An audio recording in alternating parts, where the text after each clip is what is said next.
alive, and I am trying some different angles. Trying to really utilize the wheels on my furniture.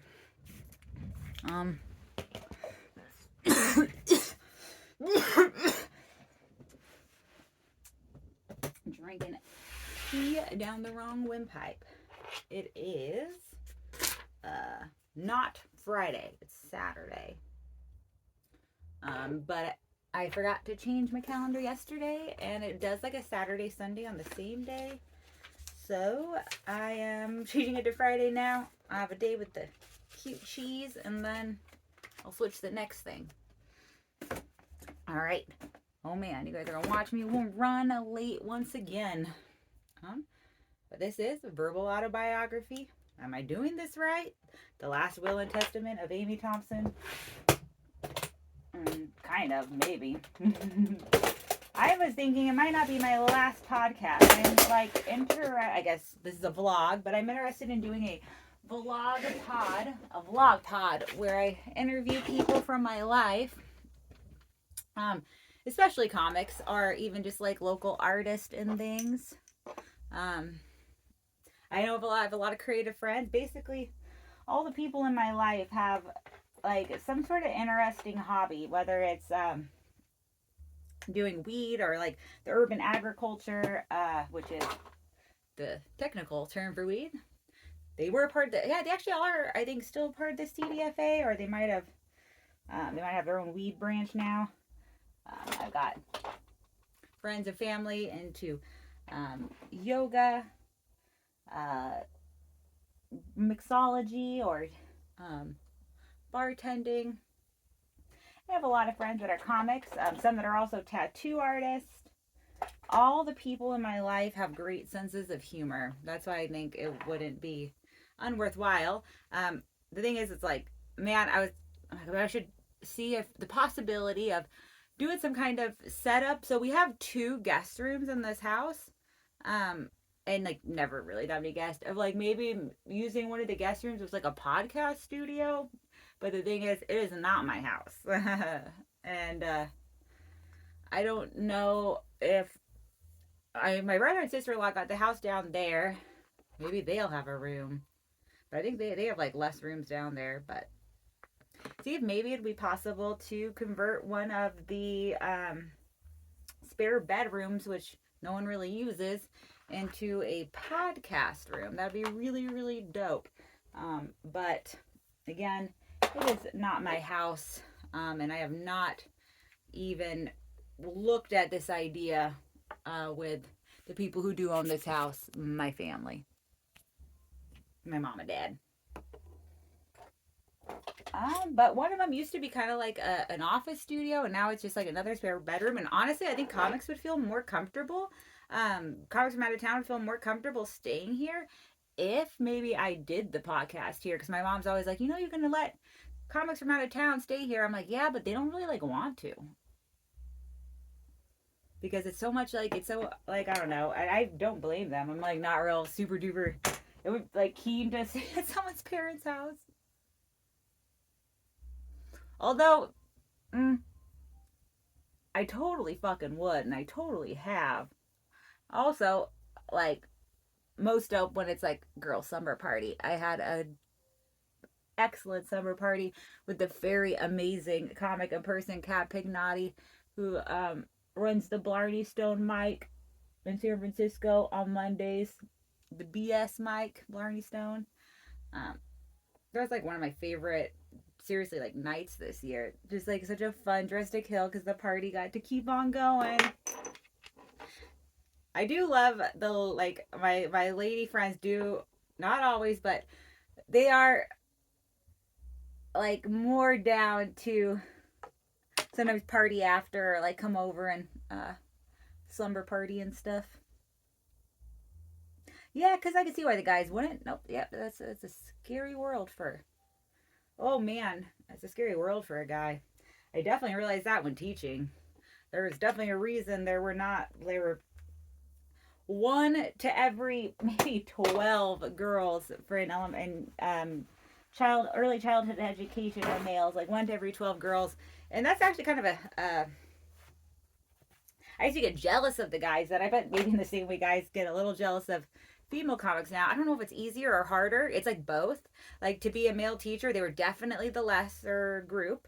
And so there was like a certain specialness if there was one of them that was real good at their job, but at the same time there was like so much more they almost had to prove. Like that they weren't like creeps or whatever. But it was special to have a guy in early childhood education that was particularly just a good teacher, good with the little kids. And you would see this. I worked with several. Usually they were dads or like had grown up in big families, but um, it was special because a lot of the kids that we were working with at the lower income schools, which is like all of America now that they're like getting rid of the middle class, they the kids didn't all have positive male influences in their life, or maybe not any. And that like male teacher who wasn't a creep, who was just like a fucking teacher, a fucking teacher. They're such a noble and hard job. Um, they would be like, I would get a little bit jealous because like, man, they don't even have to do anything. They get like, they just all they have to do is like make a kid laugh, and the evaluators are like, 10 out of 10.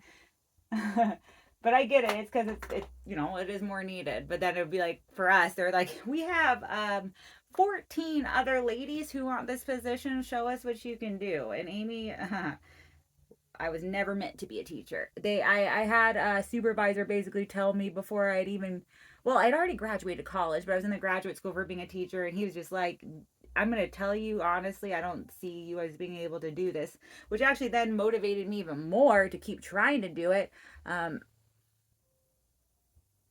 Oh, and fuck yeah, I got through that program part.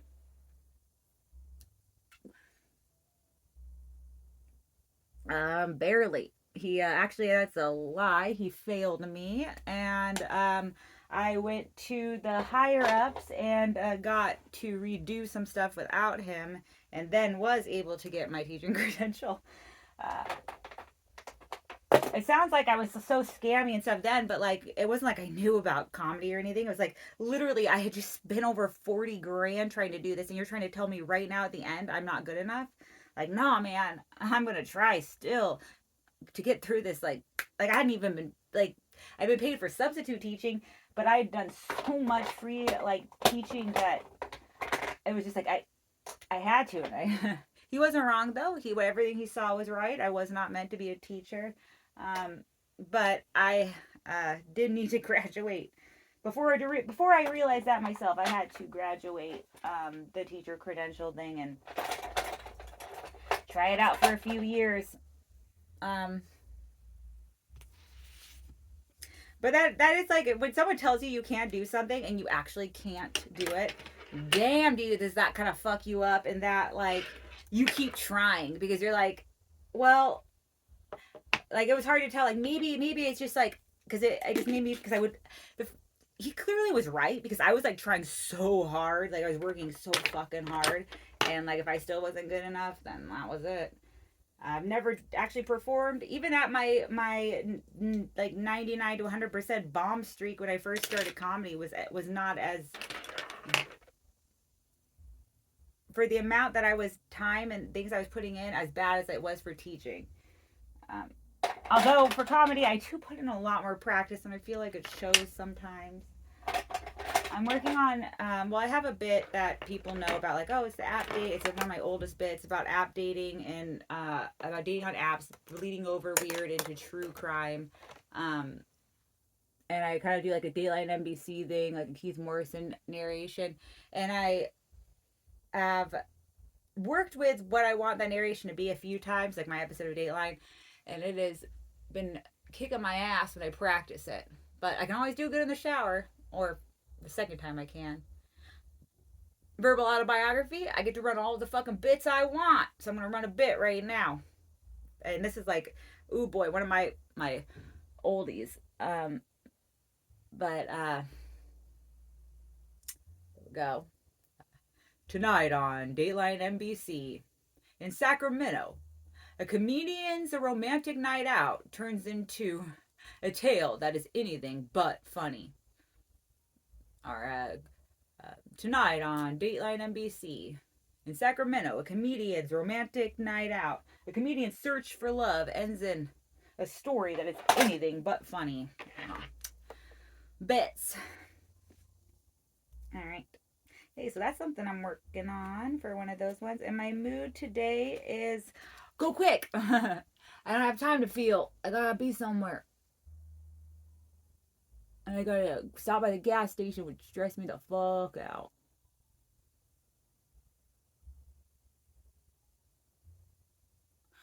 Like for the electric cars, it's gonna be harder though to charge and stuff. Cause like at least I like there's gas stations all over.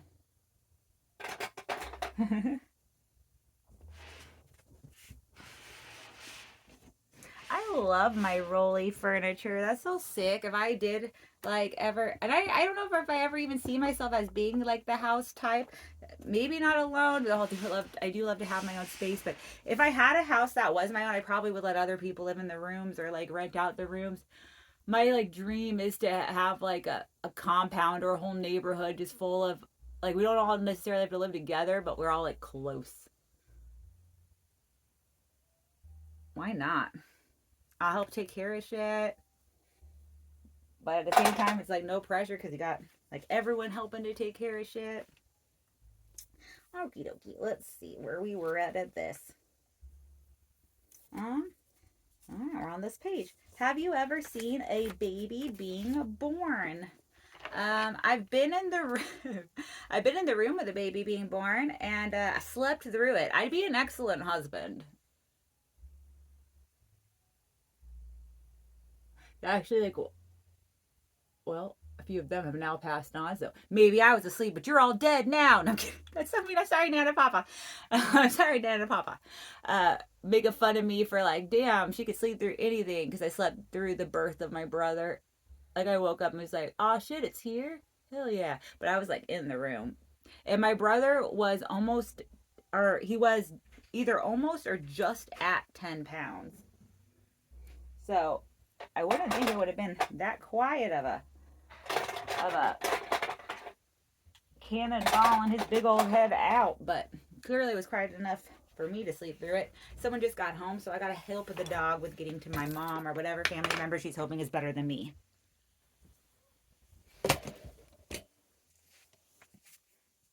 There you go, Musquirts. Let's go check it out. It might be a mom. It might be a dad. You never know.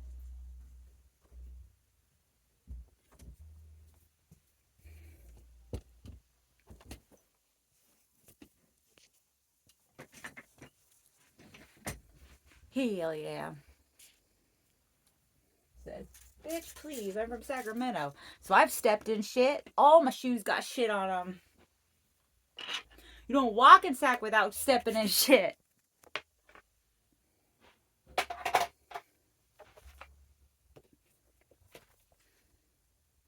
Have you swum? Have you swam?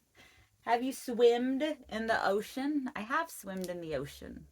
Not a big fan though, because people ain't shit in water, and I have a healthy, respectful fear of sharks.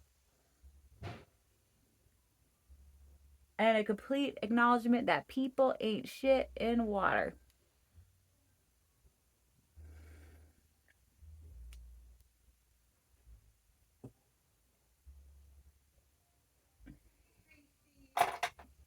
Oh, good, it was my mom. The dog was not disappointed. All right. Have you ever snorkeled? I have used a snorkel. Yeah, I did. I have as a child.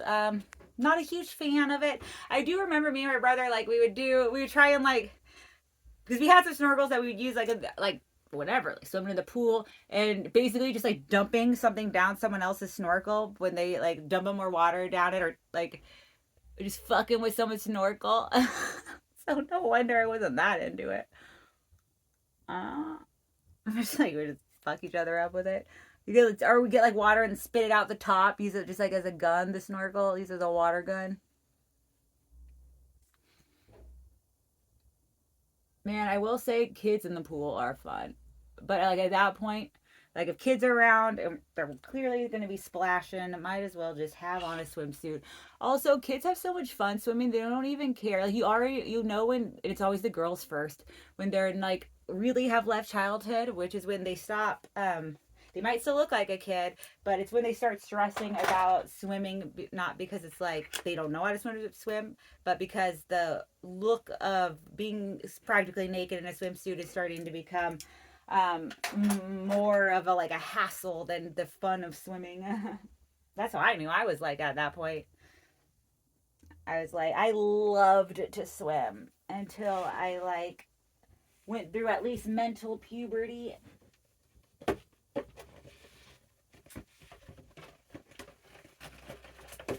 Well, maybe not, because I went through mental puberty probably around 9. That's like when my depression started to come in.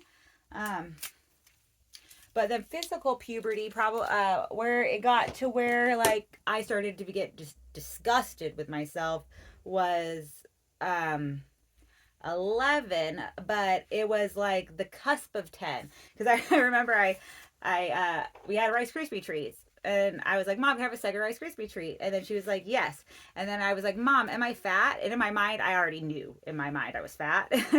And she gave the second Rice Krispie treat. It was like, no, if you were, I wouldn't give you a second Rice Krispie treat. And in that moment, I was like, my mom is a liar. And that like started, I think, my negative like teenage, probably like if we look back at where we start having like our little teenage issues, it could be something like that, like our mom loving us more than we could love ourselves at that moment.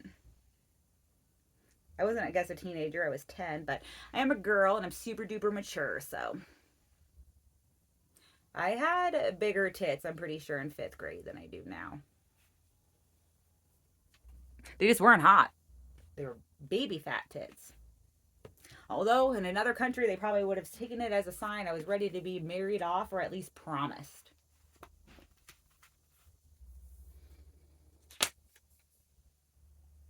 Hey, the world wants women to think that women are hated, but we ain't. All right, I gotta go because I got shit to do. It was a fast one, a fast verbal autobiography, which is good because when it's slow, I'll be like, oh, let me lay out all my depressed. When it's fast, I'm like, in and out. Just ask me a few questions and let me go. Stay creative, cunts.